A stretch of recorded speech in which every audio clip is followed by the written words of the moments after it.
할렐루야. 하나님의 말씀은 사무엘하 24장 1절 2절 말씀 보도록 하겠습니다. 사무엘하 24장 1절 2절 말씀 보도록 하겠습니다. 사무엘하 마지막 장입니다. 사무엘하 24장 1절에서 2절 말씀입니다. 우리 두 절의 말씀이고요. 한 목소리를 같이 읽도록 하겠습니다. 시작. 여호와께서 다시 이스라엘을 향하여 진노하사 그들을 치시려고 다윗을 격동시키사 가서 이스라엘과 유다의 인구를 조사하라 하신지라.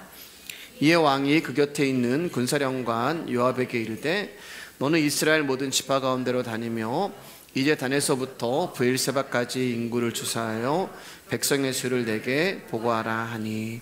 아멘. 우리 말씀의 제목 한번 읽어볼게요. 시작. 다윗의 인구조사. 인사하시겠습니다. 귀하십니다. 귀하십니다. 피곤하시고 지치님에도 추운 날씨에도 예배 자리에 와주셔서 감사를 드립니다. 오늘 본문을 보면 이제 다윗이 요압에게 이스라엘의 인구 조사할 것을 명령하는 것을 볼 수가 있어요. 근데 여러분 1절 말씀을 보면은 조금 애매모호한 그런 내용이 있습니다.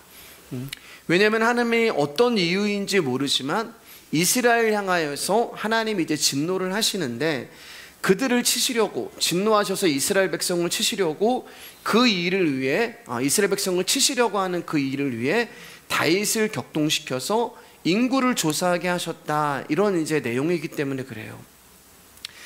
사실 하나님이 무엇 때문에 이스라엘에게 진노하셨는지 본문이 침묵하고 있기 때문에 그 내용을 알 수 없습니다. 근데 이 말을 이제 풀어보면 어떤 말이 되냐면요, 이스라엘에게 화가 나신 하나님이 이스라엘을 징계하시기 위하여 다윗을 부추겨서 다윗으로 하여금 인구조사라는 죄를 범하게 하셨다라는 그런 뜻이 되는 거예요.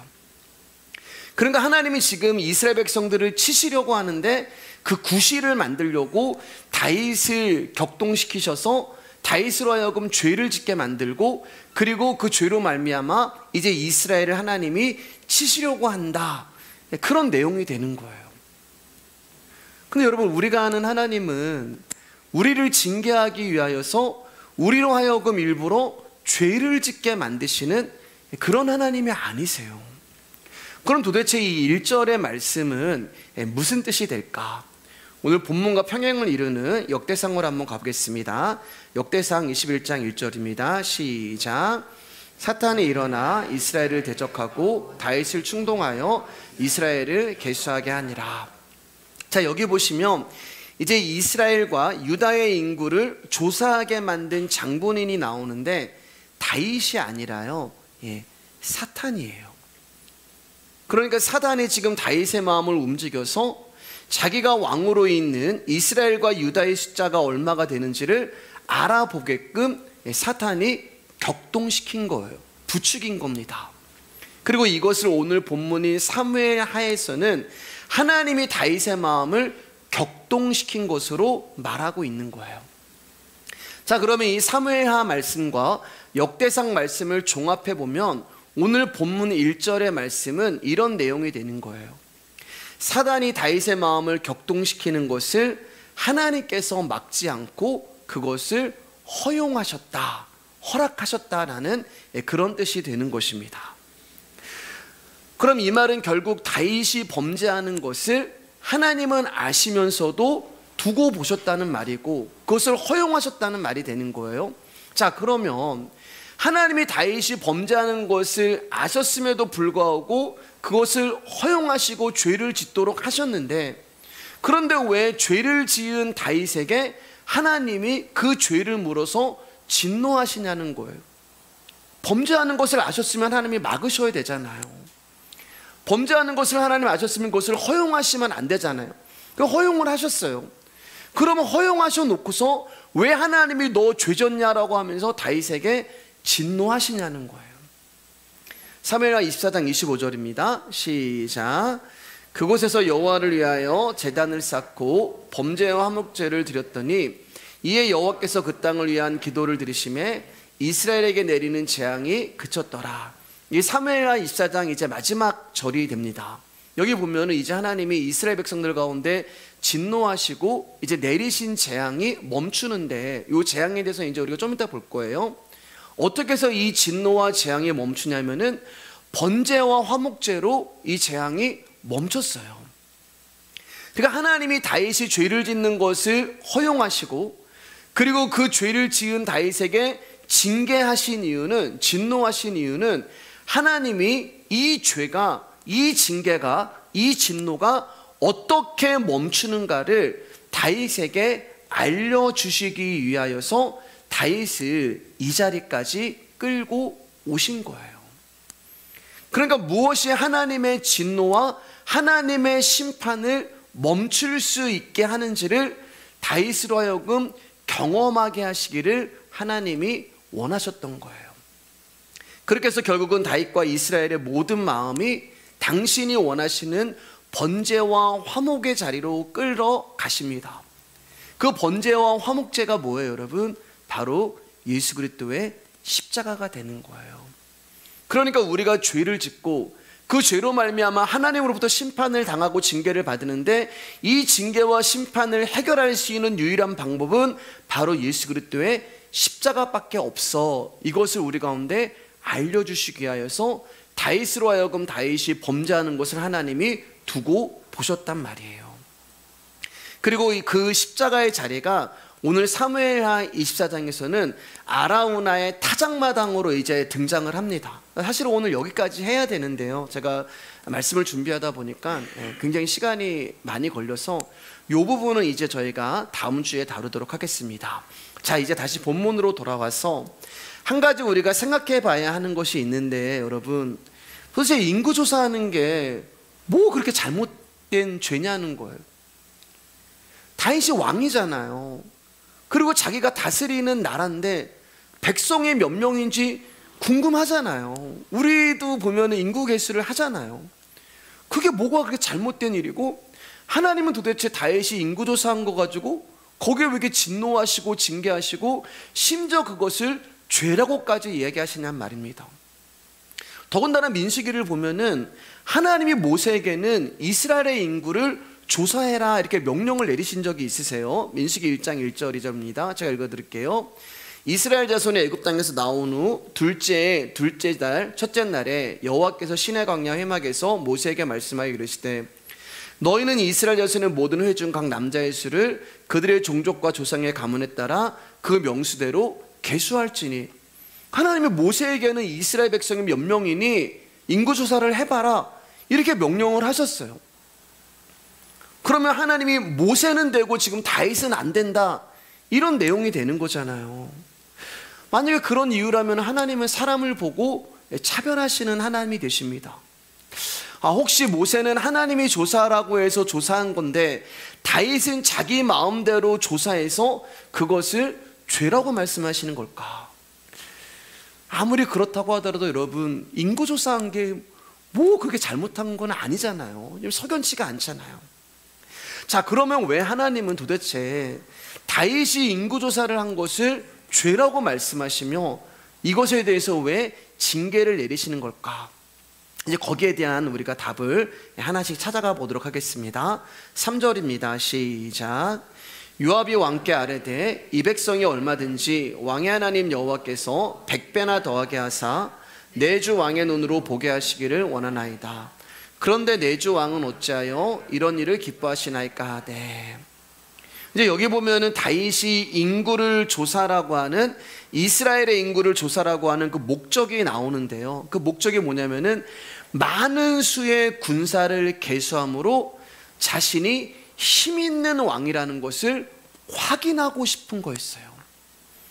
다윗은 자기 밑에 있는 군사가 얼마나 많은지를 통하여서, 야, 내 밑에 이렇게 엄청난 군사가 있어. 그럼 누가 올라가는 거예요? 다윗이 올라가는 거잖아요.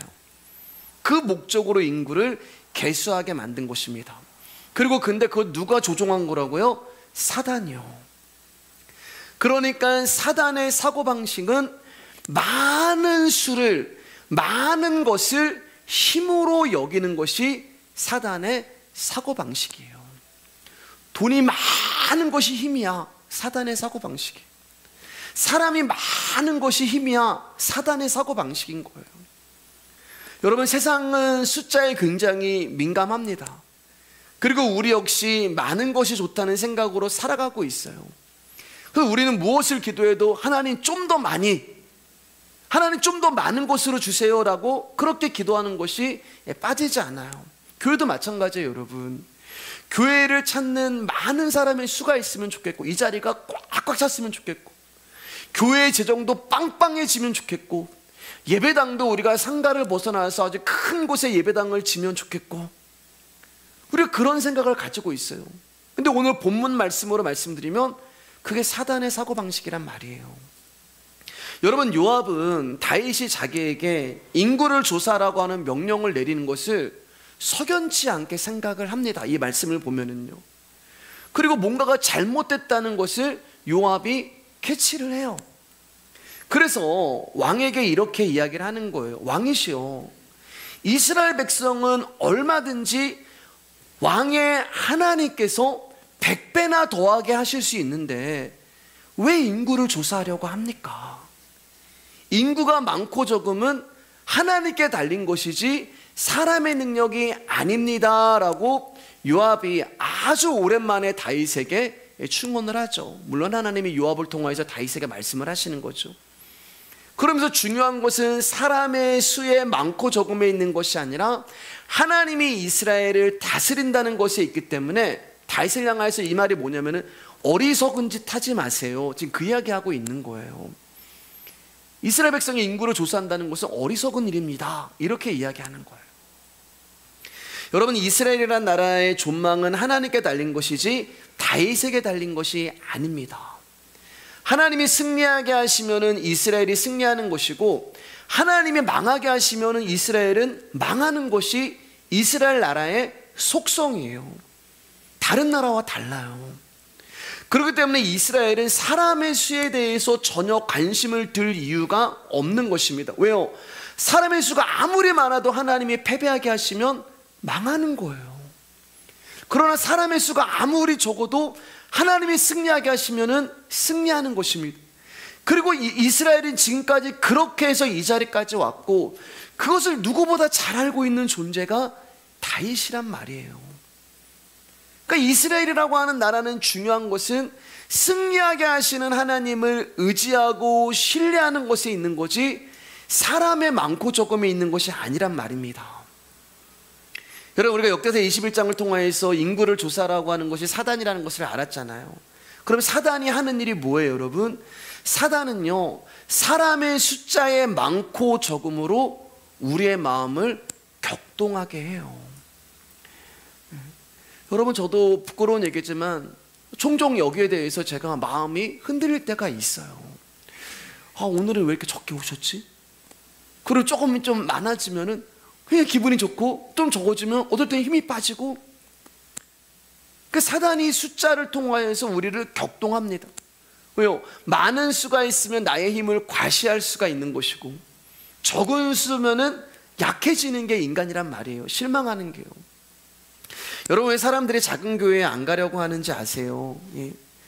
작은 교회 가면은 힘들다라는 생각도 있지만 더 근본적인 것은 작은 교회 가면 내가 별로 드러나지 않기 때문에 그래요. 내가 다니는 교회는 이런 교회다라는 것을 드러내고 싶은데 작은 교회는 사실은 나를 드러낼 수가 없어요. 특히 우리 교회는 더 드러낼 게 없어요, 여러분. 나를 보여주고 싶은데 보여줄 게 없어요. 내세울 것도 작은 교회는 거의 없습니다. 근데 종종 이제 저한테 이제 목사님들이 전화 오고, 제가 아는 이제 집사님들이 전화하면 항상 저한테 물어보는 말이 몇 명 모이냐? 지금은 몇 명 모이냐? 너무 감사하게도 기도해 주시는데, 목사님, 제가 100명이 모이길 위해서 새벽마다 기도하고 있습니다. 이러신 분도 이제 계시고, 또 11조 많이 하시는 분이 그 교회 가기를 기도하고 계십니다. 예. 근데 감사한 이야기죠. 예. 감사한 얘기인데 제 설교를 한 번도 안 들어보신 것 같아요. 예. 그냥 인간적인 관계에서 이제 가끔 통하면 그렇게 물어보시는 거죠. 근데 항상 그게 빠지지 않고 물어보는 게 숫자를 물어봅니다. 또 사람들은 모이는 사람의 수준을 보고요, 교회가 건물에 있냐 상가에 있냐를 보고요, 목사의 스펙을 보기도 합니다. 그래서 많은 목사님들이 수단과 방법을 가리지 않고 교인들의 숫자를 늘리는 일에 목숨을 걸어요. 왜 그런지 아세요, 여러분? 교회가 제 얼굴이기 때문에 그래요. 교회는 담임 목사의 얼굴이 되는 거예요. 그러니까 여러분, 제가 누구인지를 보여줄 수 있는 것이 바로 우리 말씀의 교회가 되는 것입니다. 근데 우리 교회가 커지면 목사가 커지는 거예요. 작아지면 목사가 작아지는 거예요. 그러나 여러분, 성경에 큰 교회, 작은 교회는 없습니다. 성경에서 말하는 교회는 오직 예수 그리스도가 핏값으로 사신 저와 여러분이 교회라고 말씀하시지, 큰 교회, 작은 교회는 없어요. 그러니까 교회를 자랑한다는 것은 나를 성전 삼으시고 나와 함께 하시는 예수님을 자랑하는 거예요. 근데 어떤 분들은 예수님 자랑하지 않고 예배당을 자랑하시는 분들이 많습니다. 우리 교회는 몇천 명 모이고 몇백 명 모이고 우리 목사님은 어떤 일을 하셨고, 그거는 예수님을 전하는 것이 아니라 예배당을 자랑하는 거예요. 여러분, 예수님은 사람이 작게 모이는 곳에는 안 계시고 사람이 많이 모이는 교회만 계시는 분이 아닙니다. 근데 이 세상의 가치관과 세계관이 교회로 그대로 들어오니까 큰 예배당을 가지고 있으면 성공한 목회자고 훌륭한 성도로 자부심을 갖게 되는 것이고, 반대로 가난하고 힘든 교회 목회자는 능력도 없는 것이고 성도들도 자격이 없는 그런 모습이 어쩌면 오늘날 한국교회의 모습일 수도 있어요. 여러분, 우리가 누군가에게 복음을 전하고 전도를 하는 것은 그 사람이 자신의 죄를 깨닫고 예수님을 믿고 하나님 나라에 가는 것이 목적이 되어야지, 그 사람이 우리 교회에 나오는 것이 목적이 되면 안 돼요. 여러분, 만약에 교인들 숫자를 늘리는 것이 교회의 목적이라면 저는 어디 세미나 가가지고 열심히 이제 코미디도 배우고 언어의 기교도 배우고 교인들 숫자 늘리는 기술도 배우고 그거를 매주마다 여러분 가운데 나눌 거예요. 그러나 교회가 존재하는 이유는 교인들 숫자를 늘려서 교세를 자랑하는 것이 있는 것이 아닙니다. 우리 교회의 주인은 하나님이십니다. 사단은요, 하나님이 아닌 다른 힘을 가지고 인간을 격동하게 해요. 굉장히 교묘해요. 어떻게 우리를 격동하냐면은, 야, 하나님께 기도해, 힘달라고 기도해. 여러분, 이게 맞는 기도 같죠? 하나님께 기도해, 힘달라고 기도해. 아니에요, 여러분. 그 기도는 하나님이 주시는 어떤 힘을 달라고 기도해, 이런 기도가 되는 거예요. 하나님이 힘이지 하나님이 주시는 어떤 것이 힘이 돼서는 안 되는 거예요. 하나님이 아닌 하나님이 주시는 그 어떤 것을 구하는 것이 죄고, 그게 바로 오늘 다윗의 인구조사가 되는 것입니다. 그리고 하나님은 다윗의 모습을 통하여 우리로 하여금 숫자를 바라보지 말라고 저와 여러분에게 알려주시는 거예요. 왜냐하면 수에 많고 적음으로 하나님의 복을 가늠하는 것이야말로 가장 어리석은 일이고 하나님의 진노를 쌓는 일이기 때문에 그렇습니다. 우리 마태복음 18장 20절 말씀입니다. 시작. 두 사람이 내 이름으로 모이는 곳에 나도 그들 중에 있느니라. 여러분, 1000명의 사람이 모였는데 예수님이 그곳에 계시지 않는 것과 두세 사람이 모였지만 예수님이 그들과 함께하는 것 중에 어떤 것이 더 의미가 있겠어요? 당연히 예수님이 함께하는 거죠. 그럼 이번에 1000명의 사람이 모인 곳에 예수님이 함께 하시는 것과 두세 사람의 모임에 예수님이 계시지 않은 것 중에 어떤 것이 나은 거겠어요? 역시 예수님이 함께 하시는 거예요. 그러니까 1000명이 모였든 두세 사람이 모였든 그 수가 중요한 게 아니라 핵심은 예수 그리스도가 함께 하시느냐에 있는 거예요. 사람의 수에 있는 것이 아니라 그리스도가 함께하는 모임이냐에 있는 것입니다. 세상은 사람이 많이 모이고 성공하는 것을 잘됨으로 말하지만 성경이 말하는 잘됨은 하나님과의 관계에 빠져드는 것을 말하는 거예요.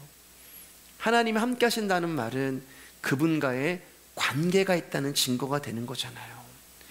그런데 사람들은 하나님의 관계보다 사람의 수를 중요하게 여깁니다. 그것이 다윗의 죄가 됩니다.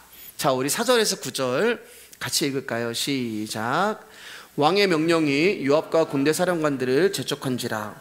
요압과 사령관들이 이스라엘 인구를 조사하려고 왕 앞에서 물러나 요단을 건너 각 골짜기 가운데 성읍 아래의 오른쪽 곧 야셀 맞은 쪽에 이르러 장막을 치고 길르앗에 이르고 닷디 훈시 땅에 이르고 또 다니안에 이르러서는 시돈으로 돌아 두로 경고한 상에 이르고 히윗 사람과 가나안 사람의 모든 성읍에 이르고 유다 남쪽으로 나와 부엘세바에 이르니라.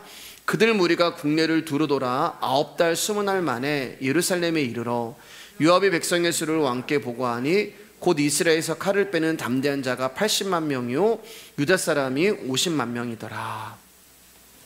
왕이시여 것은 어리석은 짓입니다 라고 충언을 드렸음에도 불구하고 왕의 명령을 고집을 꺾을 수 없었던 다윗은 이제 군대 사령관들과 이스라엘 전 지역을 다니면서 인구조사를 했는데요, 그 기간이 9개월하고 20일이 걸렸어요. 9개월하고 20일 동안 이스라엘 온 땅을 돌아 인구조사를 마치고 이제 예루살렘에 와서 이제 이스라엘의 인구를 보고합니다. 왕이시여, 전쟁에 나가서 싸울 수 있는 군사가 이스라엘 지파에는 80만 명이고 유다 지파에는 50만 명이 있습니다. 그럼 몇 명이에요? 130만 명이 있습니다. 이 보고를 해요. 130만 명, 엄청난 대군이잖아요. 자, 그럼 다윗이 기뻐해야 되는데 요압과 사령관들의 인구조사 결과를 전해들은 다윗이 갑자기 내가 해서는 안 되는 일을 했다며 자책을 하면서 회개를 해요. 10절 말씀입니다. 시작. 다윗이 백성을 조사한 후에 그의 마음에 자책하고 다윗이 여호와께 아뢰되 내가 이 일을 행함으로 큰 죄를 범하였나이다. 여호와여, 이제 간구하옵나니 종의 죄를 사하여 주옵소서. 내가 심히 미련하게 행하였나이다 하니라. 다윗이 이제서야 이스라엘의 인구 조사한 것을 9개월하고 20일 만에 죄라는 것을 깨닫게 됩니다. 그래서 자신의 미련함을 고하면서 죄를 사해달라고 고백하고 있는 거예요. 아니, 갑자기 무슨 일이 다윗에게 일어난 것일까? 여러분, 다윗은 인구조사가 끝나기 전까지 자신이 하는 일이 하나님 앞에 범죄라는 것을 알지 못했어요. 왜냐하면 아까도 말씀드렸듯이 인구조사가 그렇게 잘못된 것이 아니기 때문에 그렇습니다. 세상의 시각으로 볼 때는 당연한 거예요. 어쩌면 한 나라의 왕으로서 잘못한 것이 아니고 당연히 해야 되는 일입니다. 그러나 우리가 계속 나눴지만 이스라엘은 세상의 나라와 다르다고 말씀드렸잖아요. 왜냐하면 이스라엘의 왕은 하나님이시지 다윗이 아니란 말입니다. 내 나라이기에 인구를 계수함으로 자신의 힘이 어느 정도인가를 확인하고자 하는 다윗은 무슨 죄를 지은 거예요? 이스라엘이 내 나라야. 이스라엘 백성이 내 백성이야. 근데 진짜 왕이 그 모습을 볼 때 어떤 마음이 들겠어요? 이놈 봐라, 교만하는구나. 이게 어떻게 너의 나라고 이게 어떻게 너의 백성이야. 그게 죄가 되는 거예요. 다윗이 그제서야 이것을 깨닫게 됩니다. 하나님보다 높아지려고 했던 마음, 자신의 권력과 명예를 자랑하려고 했던 마음, 하나님보다 사람을 의지하려고 했던 마음, 하나님보다 군대를 힘으로 삼으려고 했던 그 마음이 어리석은 행위였구나라는 것을 다윗이 알게 되는 거예요. 어떻게 해요? 인구를 조사해 보니까 자기가 한 게 아무것도 없는 거예요. 막상 정말 인구를 조사해 보니까 자기는 목동이었고, 자기는 사울에게 쫓겨서 도망가기 바빴고, 자기는 밧세바 강림하고 우리야 죽이고 죄를 짓고, 이 압살롬이 반역해서 도망가기 바빴고, 근데 인구를 조사해 보니까 자기가 생각했던 거 아니고 어느덧 이스라엘이 엄청나게 부강이 되고 있는 거예요. 왜요? 하나님이 하시기 때문에 그래요. 자기는 도망다니고 간음하고 살인하고 한 것밖에 없는데 어떻게 이스라엘이 이렇게 부강할 수가 있겠지? 하나님의 은혜라는 것을 다윗이 인구조사를 결과를 받게 되자 그제서야 알게 되는 거예요. 그럼 여러분, 이 진리를 다윗이 깨달은 걸까요? 아닙니다. 하나님이 깨닫게 해주신 거예요. 왜요? 죄를 지었기 때문에요. 하나님은 우리가 죄진 것을 알게 하시는 거예요. 너 죄인이야. 그 누가 알려주시는 거예요? 하나님이 알려주시는 거예요. 우리가 죄를 지을 때마다, 하나님 말씀에서 벗어난 삶을 살 때마다 성령님이 우리 가운데서 찔리시는 거예요. 너 그 죄야. 그러니까 다윗이 자기가 한 게 죄구나, 하나님의 은혜로 이스라엘이 번성한 거지 내가 한 것이 아무것도 없었구나, 하나님이 다윗 가운데 그게 죄라는 것을 알게 해주시는 거예요. 사랑하는 여러분, 하나님은 성도가 죄를 범할 때 그것이 죄라는 것을 깨닫게 해주십니다. 그래야만 우리가 돌아올 수 있기 때문에 그래요. 그러니까 사랑하는 여러분, 우리가 이 생을 살면서 죄를 인식하고 슬퍼하며 자백하고 돌이킬 수 있는 것은 성령님이 우리 안에서 행하시는 은혜가 되는 거예요.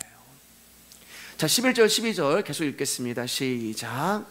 다윗이 아침에 일어날 때 여호와의 말씀이 다윗의 선견자 된 선지자 갓에게 임하여 이르시되, 그래서 다윗에게 말하기를, 여호와께서 이와 같이 말씀하시기를, 내가 내게 세 가지를 보이노니 너를 위하여 너는 그 중에서 하나를 택하라. 내가 그것을 내게 행하리라 하셨다라 하시니, 하나님은 자기의 죄를 깨닫고 회개하며 용서를 구하는 다윗에게 선지자 갓을 보냅니다. 그리고 그 갓을 통하여 다윗에게 세 가지의 징계 중 다윗이 받을 징계를 직접 선택하라고 말씀하세요. 여러분, 이것을 통해서 우리가 알 수 있는 것은 하나님은 죄에 대해서 넘어가시는 분이 아니라 진노하시는 분이라는 거예요. 즉, 우리가 죄를 지어도 하나님이 별 반응을 보이지 않는다고 우리는 생각을 하기 때문에 하나님 나를 용서해 주셨구나라고 생각할 수 있지만 그렇지 않아요. 하나님은 죄에 대해서 진노하십니다. 다만 그분의 시간과 우리의 시간 가운데 차이가 있을 뿐이에요. 그러나 분명한 것은 그 진노 안에는 우리를 향한 하나님의 긍휼이 담겨져 있는 거예요. 자, 그러면 다시 다윗에게 제안한 세 가지 징계가 뭔지 한번 볼게요. 세 가지 중에 하나를 다윗이 택하면 하나님이 네가 인구조사한 그 죄의 결과로 내가 너에게 행하겠다 말씀하는 거예요. 첫 번째 징계는 이스라엘 땅에 7년 동안 기근이 있는 것이고, 두 번째 징계는 다윗이 대적에게 쫓겨 석 달 동안 망명생활을 하는 것이고, 세 번째 징계는 이스라엘 땅에 3일 동안 전염병이 있게 하시겠다는 거예요. 자, 13절 말씀 한번 읽어보겠습니다. 시작. 갓이 다윗에게 이르되 왕의 땅에 7년 기근이 있을 것이니까, 혹은 왕이 왕의 원수에게 쫓겨 석 달 동안 그들 앞에서 도망하실 거니까, 혹은 왕의 땅에 사흘 동안 전염병이 있을 거니까 왕은 생각하여 보고 나를 보내신 이에게 무엇을 대답하게 하소서 하는지라. 여러분이라면 어떤 것을 택하시겠습니까? 이 세 가지 중에 하나를 택해야 돼요. 하나님이 말씀하여 너 세 가지 중에 하나 택해. 내가 너한테 진노하고 징계할 거야. 근데 너를 위하여서 네가 선택하게 할 거야. 그렇게 말씀하는 거예요. 여러분이라면 뭐 선택하시겠어요? 솔직히 말씀드리면 세 가지 다 받기 싫습니다. 우리가 그렇잖아요. 세 가지 중에 어느 하나도 받고 싶은 징계가 없어요. 즉, 우리가 선택할 수 있는 징계가 아니란 말입니다. 그래서 다윗이 이렇게 답을 합니다. 14절입니다. 시작. 다윗이 갓에게 이르되 내가 고통 중에 있도다. 청하건대 여호와께서는 긍휼이 크시니 우리가 여호와의 손에 빠지고 내가 사람의 손에 빠지지 아니하기를 원하노라 하는지라. 내가 고통 중에 있도다. 여러분, 징계를 앞에 두고 이제 이 세 가지 중에 하나가 나한테 이제 임할 거라는 것을 알고 있을 때 여러분, 다윗의 마음이 어떻겠어요? 고통 중에 있도다. 근데 다윗이 고통 중에 있도다라고 이야기하면서 뭐라고 말씀하시냐면은 여호와께서는 긍휼이 크시니. 제가 아까 뭐라고 말씀드렸냐면요, 하나님은 우리를 징계하세요. 여러분,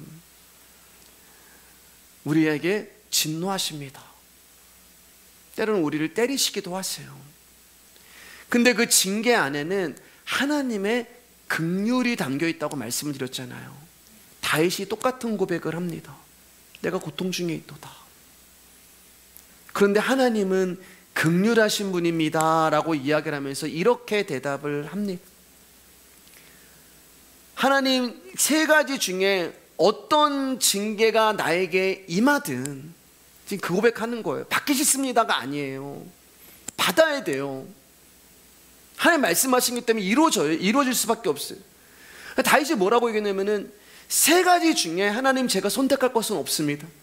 그러나 세 가지 중에 어떠한 징계가 나에게 임한다 하더라도 저는 여호와의 손에 빠지길 원하지 사람의 손에 빠지기를 원하지 않습니다. 이렇게 고백하는 거예요. 자, 그러면 여호와의 손에 빠진다는 말은 무엇은 뜻일까? 진노를 당하고 징계를 받지만 그 징계 안에 있는 여호와의 손, 하나님의 긍휼에 빠지기를 원합니다. 그 고백이 되는 거예요. 내가 진노하고 징계를 받지만 그 징계 안에 있는 하나님의 긍휼을 맛보기를 원합니다. 사람의 손은요, 사람의 손으로 말미암아 내가 징계받고 싶지 않습니다. 그 고백은 하는 거예요. 그러니까 다윗은 알고 있었어요. 자신의 인생을 돌이켜보면서 자신의 삶을 보면서 자기가 또 죄를 지었구나라는 것을 깨닫게 됩니다. 근데 그럴 때마다 자기를 용서하시고 살리시는 하나님의 긍휼을 다윗은 알고 있었어요. 그래서 하나님 세 가지 중에 어떠한 징계가 나에게 임한다 하더라도 그 징계 안에서 나를 여전히 사랑하시고 나를 여전히 용서하시고 나를 여전히 불쌍하게 여기시는 하나님의 손에 제가 거하기를 원합니다. 그 고백을 하는 거예요. 그렇기 때문에 다윗에게서 있어서 이 징계는 벌이 아니라 하나님의 사랑이 되는 것입니다. 그래서 하나님은 날마다 당신의 백성들을 징계하시는 거예요. 근데 그냥 버려두는 게 아니라 그 징계 안에는 그분의 긍휼이 담겨져 있는 것입니다. 그래서 이런 고백을 하는 거예요. 만약 여러분 하나님의 긍휼을 우리가 알지 못한다면 징계를 선택하라고 했을 때 어떻게 하겠어요? 세 가지 중에 뭐가 나에게 가장 안 아플까? 뭐가 나에게 유리할까? 뭐가 가장 가벼운 것일까? 여러분 만약에 다윗이 하나님의 은혜를 알면 이 세 가지 중에 그것 때문에 고민했어야 돼요. 고민했을 거예요. 우리는 그랬을 거예요. 거기에 관심을 뒀을 거예요. 조금이라도 안 아픈 거, 조금이라도 가벼운 거, 조금이라도 덜 고통스러운 거, 조금이라도 덜 무거운 것, 우리는 그거를 골랐을 거예요. 다윗은 그렇게 하지 않습니다. 유리한 거 찾지 않아요. 덜 아픈 거 찾지 않아요. 어떤 것이 나에게 임해도 당신의 긍휼이 함께하기를 소망합니다. 다윗이 이렇게 고백을 합니다. 자, 그럼 세 가지 중에 어떤 징계가 다윗에게 찾아왔을까? 우리 15절 읽겠습니다. 시작. 이에 여호와께서 아침부터 정하신 때까지 전염병을 이스라엘에게 내리시니 단에서부터 브엘세바까지 백성의 죽은 자가 7만 명이라. 결국 하나님이 다윗에게 내린 징계는 세 번째 전염병의 징계를 내리십니다. 3일 동안 이스라엘 땅에 전염병이 돌아서 7만 명의 백성이 죽었어요. 다윗은 징계로 말미암아 여호와의 손, 즉 하나님의 긍휼에 빠지기를 원했어요. 그리고 어떻게 보면 여러분 이 징계는, 이 전염병은 다윗을 지금 하나님의 긍휼로 이끌어 가고 있는 하나님의 이끄심이 되는 거예요. 근데 제 이해가 안 돼요. 어떻게 이게 하나님의 이끄심이고 어떻게 하나님의 긍휼이야? 7만 명이나 죽었는데? 사랑의 하나님이 이렇게 하실 수가 있어? 아니 그리고 전염병으로 7만 명이 죽어나가고 있는 3일 동안 지옥이잖아요 여러분. 그럼 어떻게 하나님의 사랑이라고 말할 수가 있고 어떻게 하나님의 긍휼이라고 말할 수가 있냐는 거예요. 제가 다시 말씀드리지만 하나님의 진노 안에는, 징계 안에는 그분의 긍휼이 담겨있다고 말씀드렸잖아요. 다윗의 범죄는 인구조사를 한 것이었습니다. 많은 수의 인구를 확인함으로써 자신의 힘을 확인했어요. 그런데 3일 동안의 전염병으로 말미암아 7만 명이 죽었어요. 자, 여러분 잘 들어보세요. 하나님의 긍휼은 건 무엇일까? 요압이 와서 다윗에게 보고를 할 때 왕이시여 이스라엘은 80만 명의 군사가 있고 유다에는 50만 명의 군사가 있고 합쳐서 130만 명의 군사가 백성이 당신의 그 인구 계시에 있습니다. 이렇게 얘기했잖아요. 자, 그런데 여러분, 만약에 하나님이 전염병을 3일이 아니라 30일 동안 내리셨다면 어떻게 됐을까? 만약에 하나님이 전염병을 3일이 아니라 1년 동안 이스라엘 땅 가운데 내리셨으면 어떻게 됐을까? 다윗이 자기의 힘이라고 여겼던 수십만, 수백만의 백성이 다 죽었을 거 아니에요. 그런데 하나님이 그 수백만 명을 죽이지 않으시고 7만 명만 죽이신 거예요. 그게 하나님의 징계 안에 들어있는 하나님의 긍휼이 되는 것입니다. 그러니까 3일이라는 전염병의 징계를 통하여서 하나님이 우리에게 알려주시는 것은 다윗이 힘으로 여긴 수많은 백성들이 죽고 사는 것은 하나님께 달려있다는 것을 알려주시는 거예요. 그리고 한 걸음 더 나가서 이스라엘의 존재 자체와 여부도 하나님께 있는 것이고, 다윗의 흥망성쇠도 하나님께 있는 것이고, 저와 여러분이 죽고 사는 것도 하나님께 있는 것이고, 우리 말씀의 교회가 죽고 사는 것도 하나님께 있는 것이고, 다윗이 망하지 않고 수많은 백성들이 죽지 않고 이스라엘이라는 나라가 망하지 않은 것은 하나님이 3일만 그 전염병을 허락하셨기 때문이라는 거예요. 그러니까 무슨 말이에요, 여러분?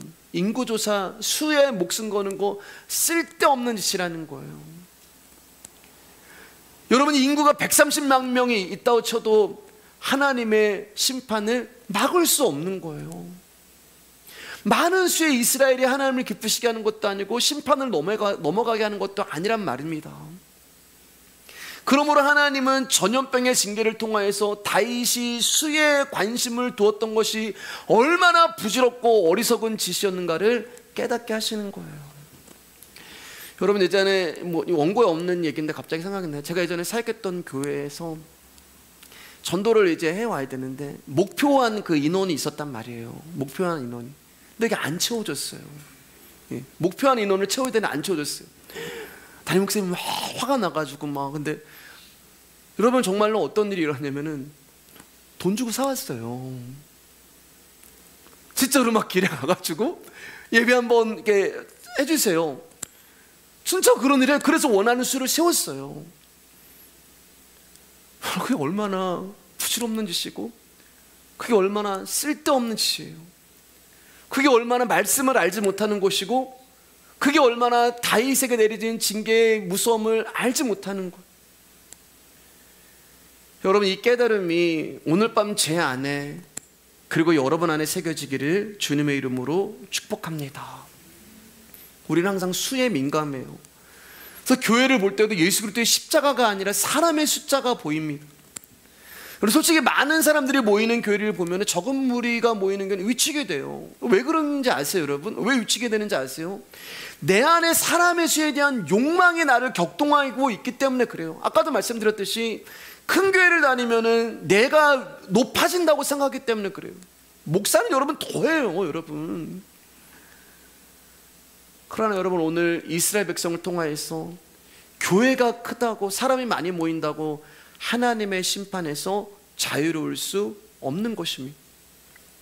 교인 수가 많다는 것이 하나님의 심판을 넘어가게 하는 것도 아니고 하나님을 기쁘시게 하는 것도 아니라는 거예요. 하나님 한순간에 흩어버리게 하시는 것입니다. 그것이 오늘 우리에게 주신 하나님의 메시지가 되는 것입니다. 그러니까 저와 여러분의 관심을 둬야 하는 것은 우리 교회에 모이는 숫자가 아니라 다른 것이 있는 거예요. 그럼 그게 무엇일까? 이제 16절 17절 읽으면서 말씀 정리하도록 하겠습니다. 시작. 천사가 예루살렘을 향하여 그의 손을 들어 멸하라 하더니 여호와께서 이 재앙 내리심을 뉘우치사 백성을 멸하는 천사에게 이르시되 족하다, 이제는 네 손을 거두라 하시니 여호와의 사자가 여붓사람 아라우나의 타작마당에 곁에 있는지라. 다윗이 백성을 치는 천사를 보고 곧 여호와께 아뢰어 이르되 나는 범죄하였고 악을 행하였거니와 이 양무리는 무엇을 행하였나이까? 청하건대 주의 손으로 나와 내 아버지의 집을 치소서 하니라. 여러분, 다윗의 고백이 예수 그리스도의 고백 같지 않으세요? 7만 명이 죽어나가는 것을 보면서 다윗이 뭐라고 얘기하냐면은 내가 죄를 졌습니다. 내가 악을 행했습니다. 우리 예수 그리스도가 십자가에서 하나님 저들의 죄를 사하여 주십시오. 우리를 대신해서 그분이 고백을 하는 거잖아요. 다윗이 동일한 고백을 해요. 모든 죄는 나에게 있는 거지 백성에게 있는 것이 아닙니다. 나를 치십시오. 나를 죽이십시오. 백성들이 죽어나가는 것을 보면서 모든 죄가 나 때문이라는 것을 알게 되는 거예요. 내가 여호와의 징계를 받아 저렇게 죽었어야 되는데 그것을 다윗이 깨닫게 되는 거예요. 내가 저렇게 죽었어야 되고 내가 저렇게 징계를 받았어야 되는데 하나님 내가 죄인입니다라는 고백이 나오는 거예요. 어디서요? 죄 앞에서요. 심판 앞에서요. 자, 이제 말씀을 마치도록 하겠습니다. 한 가지 이제 의문 하나만 하고 이제 마칠게요. 근데 우리 안에 이런 의문도 있을 거죠. 말씀을 이제 정리하다 보니까 이런 의문도 생기겠다. 목사님 7만 명은 너무 재수 없는 거 아니에요? 이런 이제 마음, 오늘날로 말하면 죄송합니다. 7만 명은 그러면 개죽음 아니에요? 130만 명이나 있는데 더 많겠죠. 이제 여자 숫자까지 하면은. 그 7만 명은 무슨 죄예요? 근데 이런 마음이 우리 안에 숨이 있잖아요. 이제 강한 곳에. 그들은 왜 갑자기 어떻게 뭐 제비뽑기 한 거예요? 애매하게 죽은 거 아니에요? 우리 1절 말씀 다시 보고 이제 말씀 마칠게요. 1절입니다. 시작. 여호와께서 다시 이스라엘 향하여 진노하사 그들을 치시려고 다윗을 격동시키사 가서 이스라엘과 유다 인구를 조사하라 하신지라. 여기 보면 여러분 전염병의 진노가 내리기 훨씬 이전에 하나님이 이스라엘을 향하여 진노하사 그들을 치시기로 하나님은 마음을 먹었어요. 이미요. 무슨 이유인지는 몰라요. 지난번에는 우리가 이제 그 사울의 죄 때문에 이제 봤잖아요. 기분 족속을 죽인 거라고 나오잖아요. 근데 여기에는 이제 무슨 이유인지 몰라요. 근데 하나님은 이미 이스라엘 백성을 향하여 진노하고 계셨어요. 그러니까 다윗이나 이스라엘 백성이나 그놈이 그놈이란 말이에요. 저나 여러분이나 다 하나님의 진노 아래에 있는 자들이란 말입니다. 그런 우리를 예수 그리스도의 십자가가 구원하시고 살리신 거예요. 우리의 관심은 다윗이 고백했던 나와 내 집을 치소서라는 고백이 우리의 고백이 되어야 하는 것입니다. 심판을 보면서 죄를 보면서 그럼에도 불구하고 우리를 완전히 멸하지 아니하시고 살려주시는 하나님의 긍휼을 보면서 그분 앞에 하나님의 은혜입니다. 당신의 은혜가 큽니다라고 고백하는 것이 하나님과 성도의 바른 관계가 되는 것이고 이것이 하나님이 원하시는 성도가 되는 거예요. 그리고 그 사람들이 모인 곳이 저는 우리 말씀에게 성도님들이 되시기를 주님의 이름으로 축복합니다. 그러면 하나님의 교회가 크게 되는 것을 기뻐한다고 말씀하신 적이 한 번도 없어요. 내가 교회가 부흥돼서 너무 기쁘다 이런 말씀하신 적이 한 번도 없어요. 그건 거짓말이에요, 여러분. 그 인간의 욕망이 만들어내는 거짓 복음이에요. 하나님이 우리 교회가 부흥을 얼마나 기뻐하시겠습니까? 그런 말씀하신 적이 하나님 한 번도 없어요. 하나님의 관심, 우리의 관심은 오직 그분의 긍휼에 있어야 됩니다. 그분이 베푸신 긍휼에 나 같은 존재를 하나님 나라로 이끌어 가시는 그 사랑에 저와 여러분의 관심 있기를 주님의 이름으로 축복합니다. 오늘 여기까지 하겠습니다.